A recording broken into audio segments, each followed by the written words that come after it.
The lore of Genshin Impact has a lot of unanswered questions, as well as the potential for some huge twists. Multiple content creators have studied the lore, cross-referenced Genshin concept with real-world inspirations, and have come up with some pretty compelling theories. I am not one of them. Don't get me wrong, I'm a fan of the lore, I'm just not quite as well versed in it as the actual lore masters. In fact, I literally watched my first Ashikai video in between first writing this script and recording it, and I had to make some changes. Like, obviously, these couple sentences, but also one of my theories, because as it turns out, one of them might not be as wild as I thought. Anyway, rather than comparing Genshin to its inspirations, I'm only looking at lore that is given to us in-game or official sources, finding some unsolved mysteries and trying to think of the wildest explanations that don't contradict anything that we've been told so far, and could feasibly be the real story. But feel free to poke holes in my theories or just enjoy the insanity. Oh, and even though these are just non-canon theories, I will be referencing many major plot spoilers, so you might want to hold off on watching it if you aren't caught up with the story through Natlin. Let's get started. The Tsaritsa is dead. There is no Cryo Archon. There are just some things about her personality that don't add up. We are told that she has no love left for her people. That would seem to imply that she is willing to complete the goal of collecting Gnosis without any regard for who gets hurt in the process. Yet somehow she seems to be extremely gracious to her harbingers. She's willing to let Arlecchino use the Hydronosis to save Fontaine if needed. She told Capitano that he doesn't have to retrieve the Pyronosis if he doesn't want to. He even says that she allows the harbingers to pursue their own goals even at the expense of her orders. That doesn't sound like a cold and loveless leader. Then we are told by Venti that she seems to have changed 500 years ago. Venti used to know her well, but she cut all ties with him and presumably the other Archons after the Cataclysm. Well, I think the thing that changed was her dying during the Cataclysm, like multiple other Archons did. Then, as we know from Wanderer's character story 4, the techniques used to create puppets like him originated in Khaenri'ah. So, this technique was used to create a puppet Tsaritsa, which Piero took back to Snezhnaya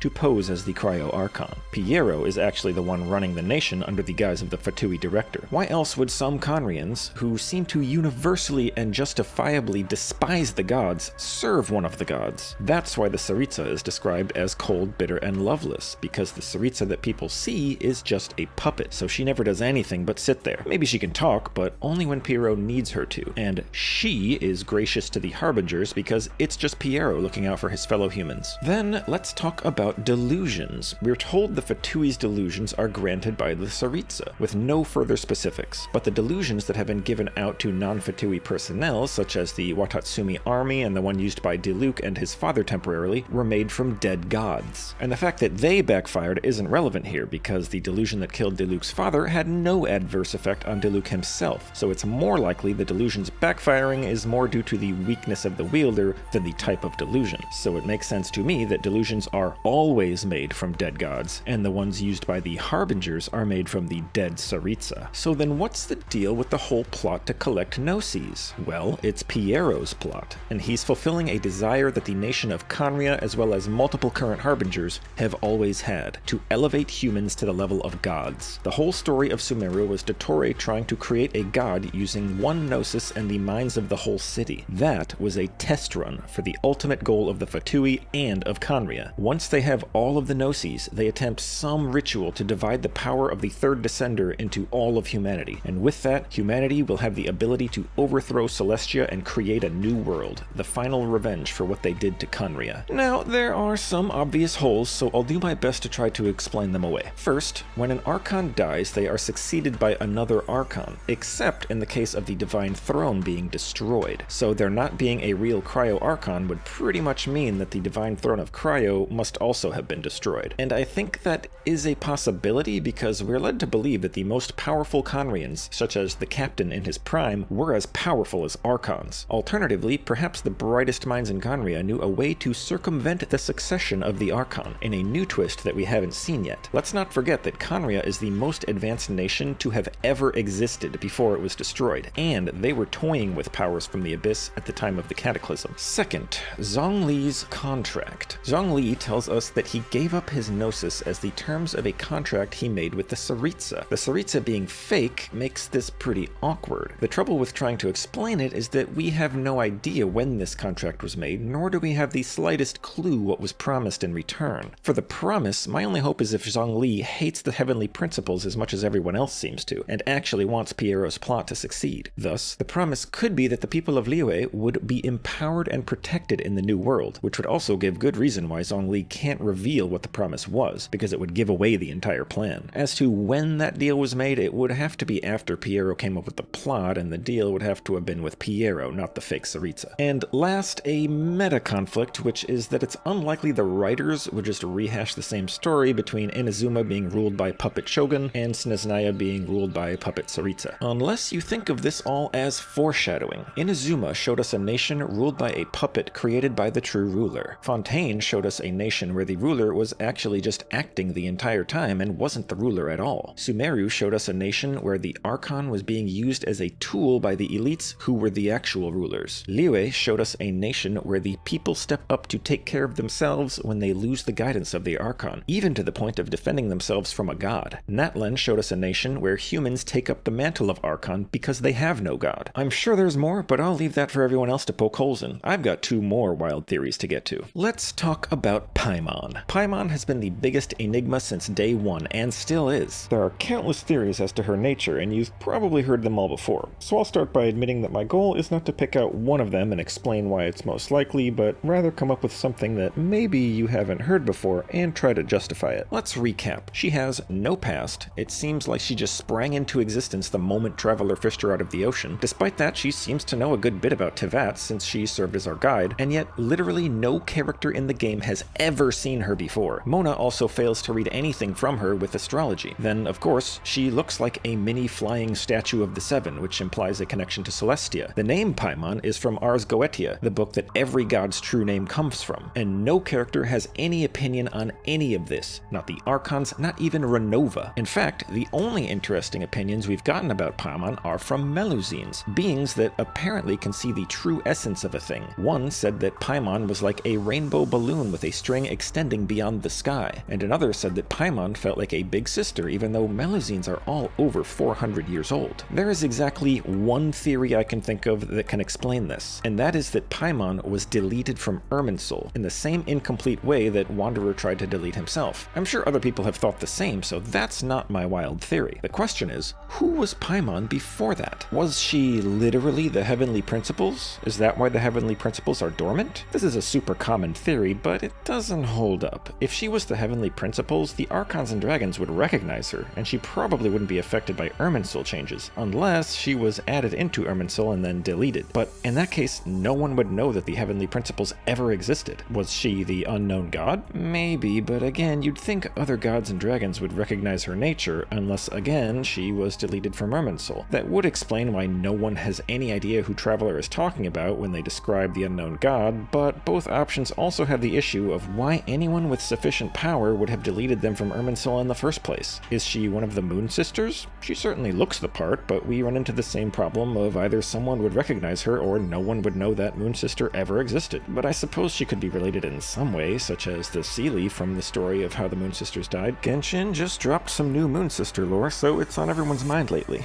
But I still maintain that Paimon has to have been deleted from Irminsul, so for a good theory, we need something that foreshadows a missing piece of history that Paimon would fill. Let's remember that one way to preserve information is to record it as an allegory, and one such allegory that players have been pondering since the game came out is The Pale Princess and the Six Pygmies, the book that the Abyss Order was trying to steal during Lisa's story quest because it allegedly contained a secret. Unfortunately, we only have volume 1, but for the other volumes we get a one-sentence summary that we can try to extrapolate from. After the bedtime story quest, we learned that the fall of Khaenri'ah heavily involved the 5 sinners. Other than the number, the Six Pygmies story seems like an allegory for the fall of Khaenri'ah, so if we accept that premise, the hidden secret would likely be the identity of the 6th sinner who was removed from Irminsul. Am I suggesting that Paimon is the 6th sinner? Why, yes I am, but I'm not stopping there. After all, we have to explain why Paimon is so blatantly from Celestia. It's been a long-standing theory that the names of the 5 artifact slots are meant to reflect the shining shades of the Heavenly Principles. These are the beings like Renova and Istaroth, and 2 others we don't know about. But once again, there are 5 artifact slots and only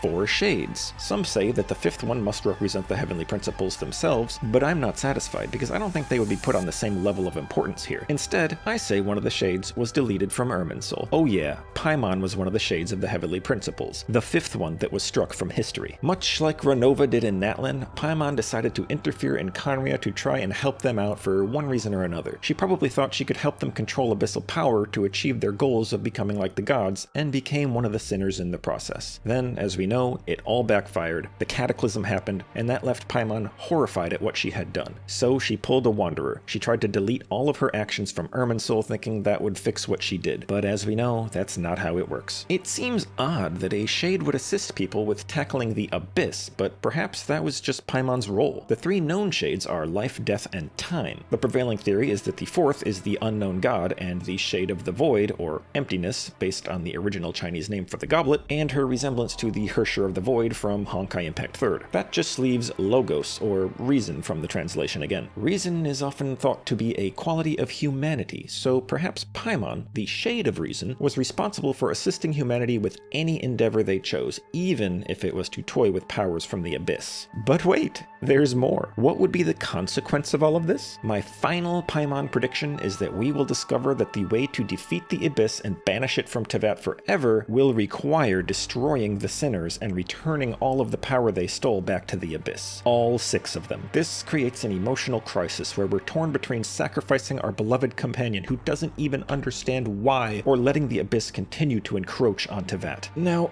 because this is based on information that is specifically left out of the game or even differs from what's in the game, because of Irminsul tampering, it's not really falsifiable, which perhaps makes it a little boring to talk about. For example, the biggest hole I see is that the reason we know there are 4 shades in the first place is because of the book Before Sun and Moon. This book is coveted specifically because it details Teyvat's deleted history, which it retained because it was not in Teyvat at the time history was rewritten. So anything it says is almost certainly reality. My defense would be that Enkanomiya was reconnected to Teyvat sometime between the Archon War and the Cataclysm, and Paimon's deletion was after the Cataclysm, so those changes would have affected Before Sun and Moon. I did say these were wild theories. Of the 3, I admit this one is the least likely to be correct, at least in its entirety, but maybe I said some things in there that might have some merit to them. But my last theory is probably even more wild, and yet might have some more truth than I first thought. Let's talk about the Traveler and the Abyss Twin. We've been given a list of facts from various sources about their arrival on Teyvat, the Abyss Twins' activities here, and their attempt to leave Teyvat. But as we all know, there are some contradictions that call that story into question. Let's start from the beginning. The twins were originally from another world in which they were rulers. That world was destroyed, and they have been wandering the universe ever since. They were then drawn to Teyvat by the goodwill of those who lived there. So they fell to Teyvat within a meteorite. They landed unconscious, and the Abyss Twin woke up first. According to the Balladeer, the twin came to Teyvat because the heavens responded to the summoning, but we don't know what that means. He also tells us that the twins' first destination was Khaenri'ah. Nahida's search of Irminsul corroborates this because the twins' sudden appearance in Khaenri'ah is their first record. Seemingly, the twin was anointed the Prince of Khaenri'ah almost immediately upon arrival, and then subsequently spent years living there, enough time for Dainsleif to go from a young knight to the Twilight Sword. Then, in the event that caused the cataclysm, King Ermin tried to use the Abyss Twin as a vessel to absorb unlimited abyssal power. What exactly happened in that ritual is one of the great mysteries of the game. All we know is that during the chaos, the Abyss Twin finally went back to the meteorite where the Traveler had been laying unconscious this entire time, woke them up, and the 2 of them tried to escape Teyvat. This is when the flashback and the opening cutscene takes place. For reasons unknown, the Sustainer deposits the twin right back in Khaenri'ah to begin their journey with Dainsleif, but keeps the Traveler imprisoned for another 500 years until just before the beginning of the game, taking away their powers in the process. As an aside, I have another theory where the statues of the 7 were created from the powers taken from the Traveler, which is why they all look like the Archons of that time, and why the Traveler regains power upon touching them, but that's not the theory I want to get into in this video. I just want to mention it before someone else makes a video about it. That's their history as we know it. Now, there is one big hole with this story that I can't accept. Why did the Abyss Twin just leave the Traveler laying there unconscious for who knows how long? Then, the other huge contradiction is what we learned from Nahida, that the Traveler is a descender and hails from outside Teyvat, but the Abyss Twin is not a descender and seems to be from Teyvat. The only explanations we have for that so far are that something must have happened to the twin in Khaenri'ah that changed them, or the Traveler's memories are fake. Well, I think it's both. Let's continue. While the Traveler is immune to Irminsul changes, we have been shown that their mind can be affected by things here, and their memory can be altered. They were affected by the Sabzeruz Festival Samsara just like everyone else. The ley line disturbance in Caribert affected them, allowing them to see their twins' past, despite that we've been told the Traveler is not connected to the ley lines. And most importantly, the ending of Bedtime Story is deleted from Traveler's memory when Carrie Bear stops existing, when their whole deal until now has been things do not get deleted from their memory just because they got deleted from existence. This is probably something the Loom of Fate can do. Best we can tell, the Loom of Fate is powered by some combination of abyssal power and Conrian technology in the form of the Eye of the First Field Tiller. The point I'm making here is that Conria could have had the power to edit the memories of a Descender. Without further ado, let me just come out and say it. The twins were originally a single person. Traveler arrived alone. Traveler was the one who lived in Conria. The Abyss Twin didn't exist until the ritual that King Ermin performed to absorb infinite abyssal power into the Traveler. As a consequence of the ritual, the new person was created from the Traveler, and the Traveler's memories, along with the memories of all of Conria, were altered to first make the Traveler believe the twin was with them all along, and second, transfer all memories of the Traveler's time in Conria to be the Abyss Twin instead. Neither the Traveler nor the twin were aware of what had just happened, but they now both believed they were twins instead of a single person split into. And yes, this is a theory that I thought was just me coming up with ridiculous possibilities until I watched an Ashikai video where she stated the same theory. And then I saw reactions to that video where multiple people not only said, yeah, that makes sense, but also said they had the same theory as well, so perhaps it's not wild at all. Anyway, it was at this point the Traveler fell unconscious, but only briefly, before the twin woke them up. However, since all of their memory of being on Teyvat had been transferred to the twin, the Traveler thought this was the first time they awoke after arriving in the meteorite. This would explain why the Abyss Twin is not a Descender, why Irminsul says they suddenly appeared in Conria, why stories about the twin in Conria are all told as though the Traveler didn't exist, and even why the lore tidbits about the Traveler before Teyvat seem to fit better if they were alone, at least to me. But there are a few things I can't explain yet. First is a small one.